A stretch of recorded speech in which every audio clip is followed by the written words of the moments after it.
motorbike. You on the motorbike.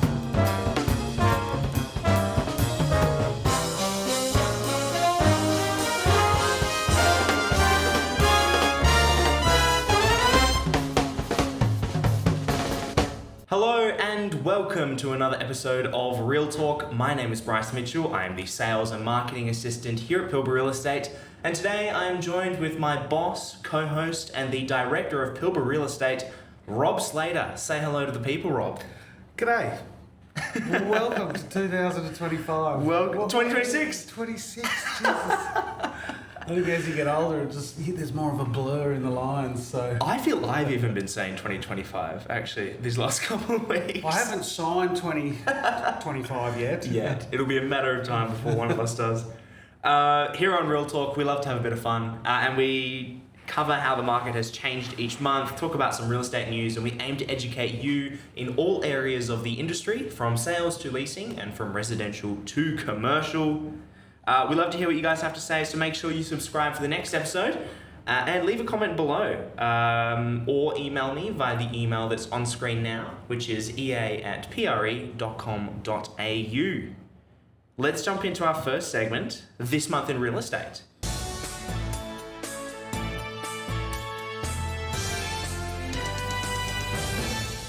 Well, this month's already been off to a reasonably start. I think there's been 4 or 5 sales this year already. Now, normally, traditionally, January is very quiet. A lot of people leave town and, they switch off. There is a mad rush to. There's a lot of transactions in the last quarter of the year, and realestate.com analytics back that up. And then it doesn't really start until after Australia Day. So we've got some listings that are coming on next week, and I know a couple of other people are thinking about it. So I think really a really good test of where we're going to be is going to be February, because we will have more listings on the market. The Reserve Bank meets again, so I think it's going to be an interesting year. But all in all, it's still good value, and I predict that we'll get some more growth this year. Yeah, I think we'll definitely have more growth. I think with the expansion that's coming in Karratha, the amount of workers that are obviously moving up here, I think 2026 is going to be a good year for real estate, I think. Well, the last 6 months, put it in perspective, the last 6 months was the best trading sales year ever on record. Really? Even though we come number one in 2018, 2019 in the state. Yeah. So I think we sold 98 properties within a financial year. Right. Now I'm pretty sure we did 65 in 6 months. So that's a lot. It's heaps. There's been some years where we've only made 65 sales. So what we've done in that 6 months is the best on record for Pilbara Real Estate. So very proud of the team, very proud of everything, and it was. It feels good to achieve. Yeah, it was. Really good. I needed a holiday by the end of it. Sure. Yeah. So sales market's good. Now I'm going to have a chat with someone later in this episode regarding the rental market, so stay tuned for Getting Real a little bit later. But the sales statistics of 2025, we sort of covered Real Talk in the last episode for 2025, but stats-wise, what was 2025 like for real estate besides that 6 months? Was there anything else? Well, for example, there was a 2-story place in Bainton West. Now it's sold at 1.2 mil in June. Now it sold 13 years earlier in 2012 for the same price. So are we back to 2012 levels? It's probably likely. However, there has been some higher sales, like the highest sale in Karratha was 1.6, but those properties weren't for sale in 2012. People had bought and they were owner-occupying, so it's very hard to compare that to the period in 2012.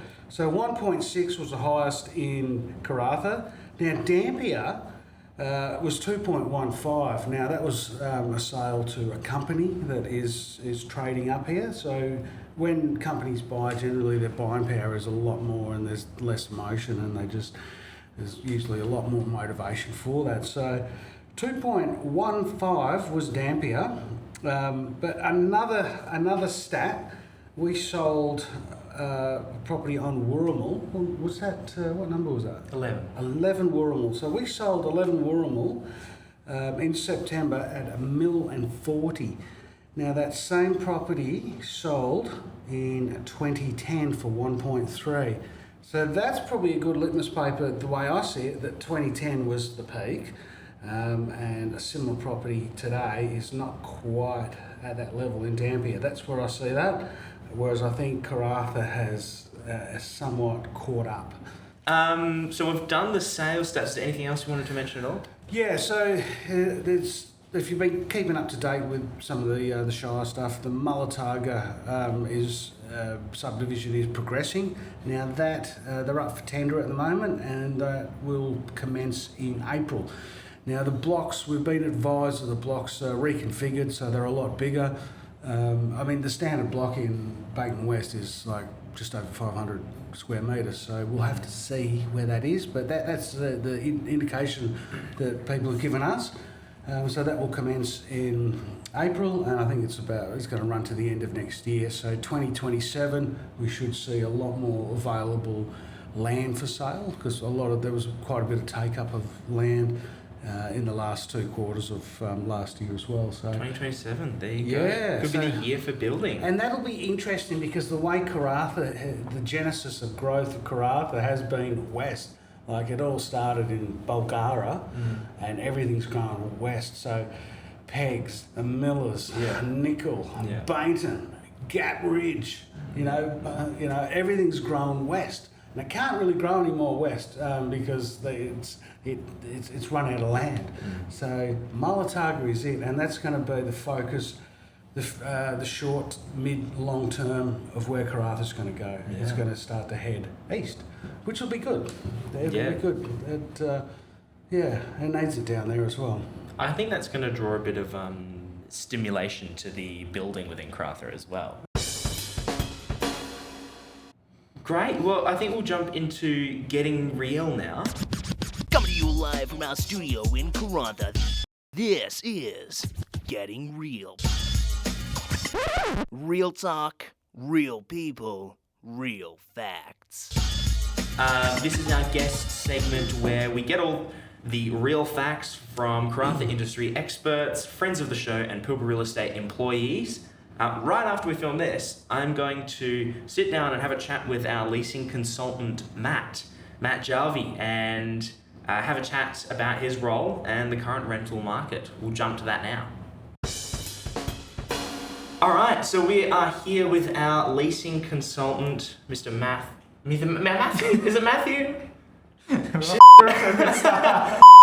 Let's just jump straight into it. I mean, you're our leasing consultant. If you had to explain your job to someone who's never dealt with real estate before, how might you describe it?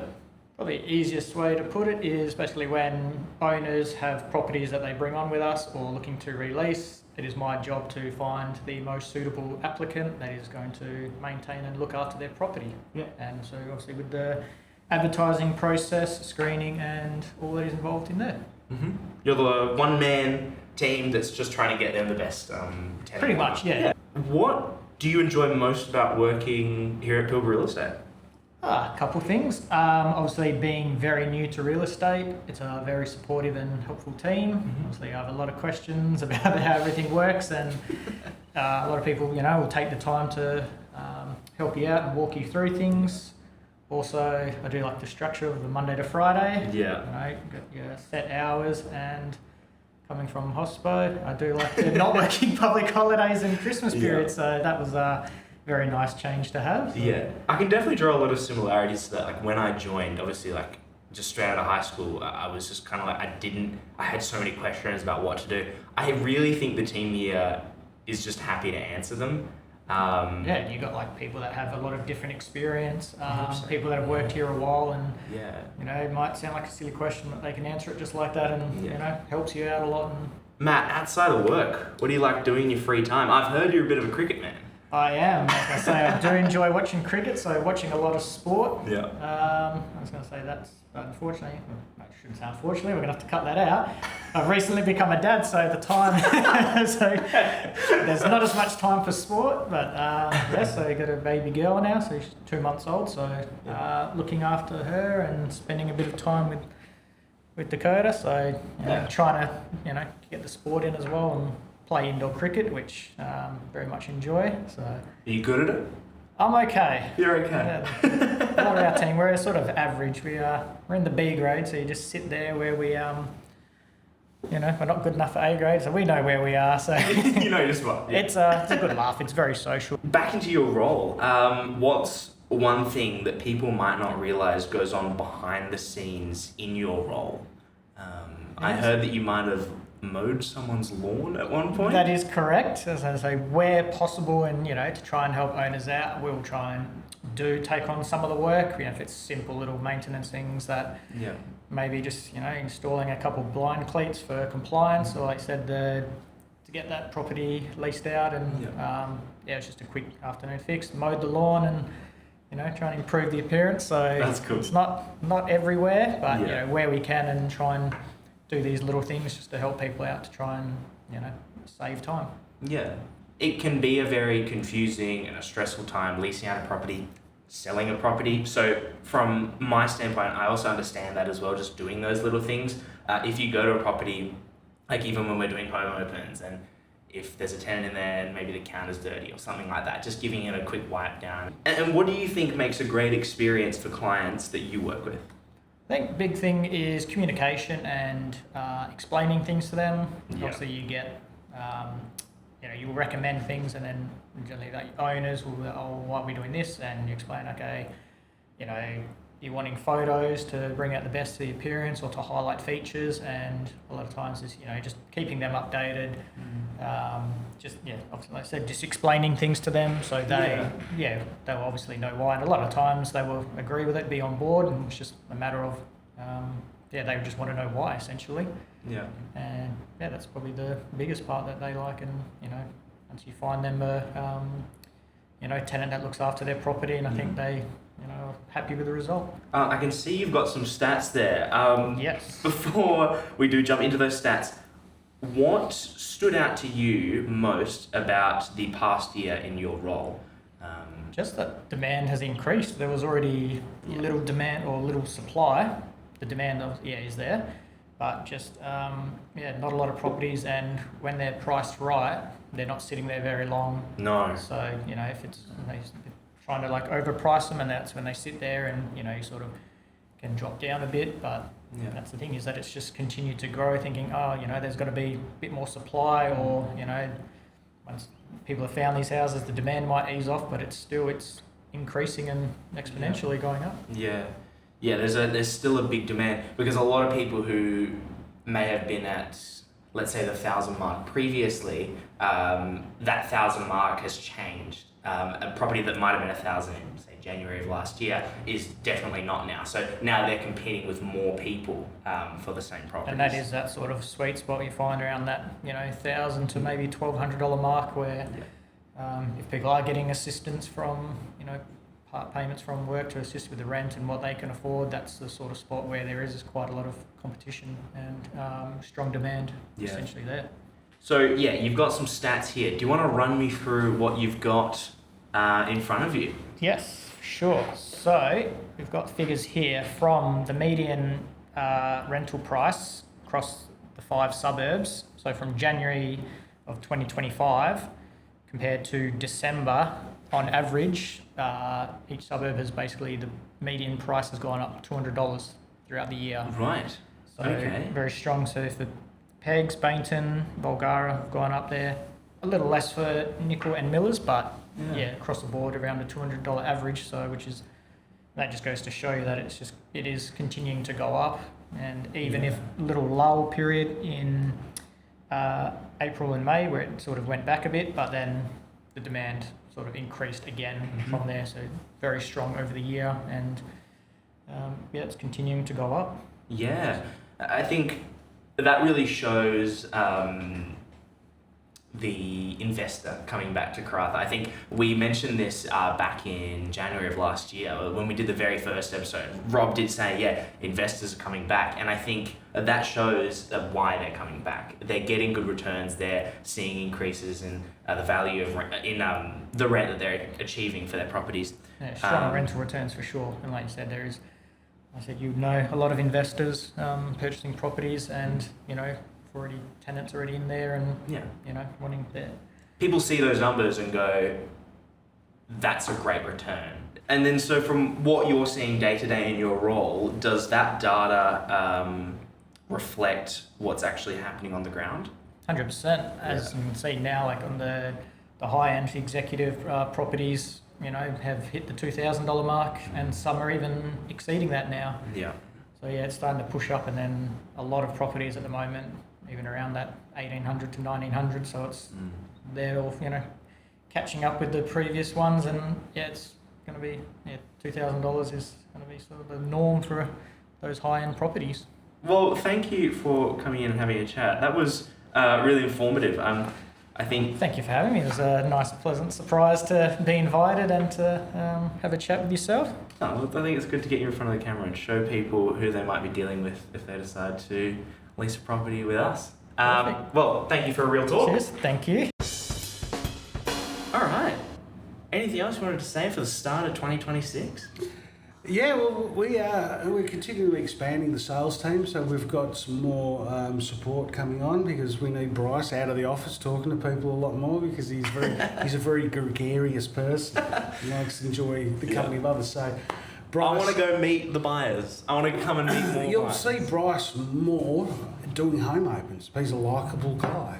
People want to talk to him. They don't want to talk to me unless they want to get upset with something. So we're just sort of expanding the team because of the numbers we're doing. The growth of the marketing and the channel. And we need to free Bryce up to talk to more people. So he's going to be out and about a lot more. So. Watch out, have a chat. Because he still loves talking to people. So maybe after 20 plus years of real estate, it might be a bit different. I got a fresh mind. So it's all good. Well, we can put in my prediction this year. We'll probably have 8 to 10% growth from now to the end of the year. I'm gonna go ahead and take the over, just for the sake of. I'm gonna say 10 to 12. I'll say 10 to 12. You say 8 to 10. I'm conservative. Yeah. No, we'll put it that. I'll just for the sake of why not? I'll say 10 to 12 then. All right. Well, thank you for watching the first episode of Real Talk for 2026.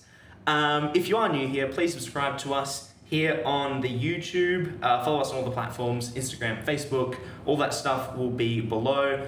Please comment any of your questions right here on YouTube, Facebook, Instagram, or if you have any inquiries about the episodes, please do flick me through an email via the email that's on screen now, which is ea@pre.com.au for your chance to be featured in the next episode. And without further ado, thanks for a Real Talk. Thank you. Just a quick reminder that if you're subscribed to Real Talk and you happen to see me around town or at one of the bars, and you can show me that you are subscribed to Real Talk, I'll buy you a drink. So make sure that you're subscribed for your chance to get a free drink off me.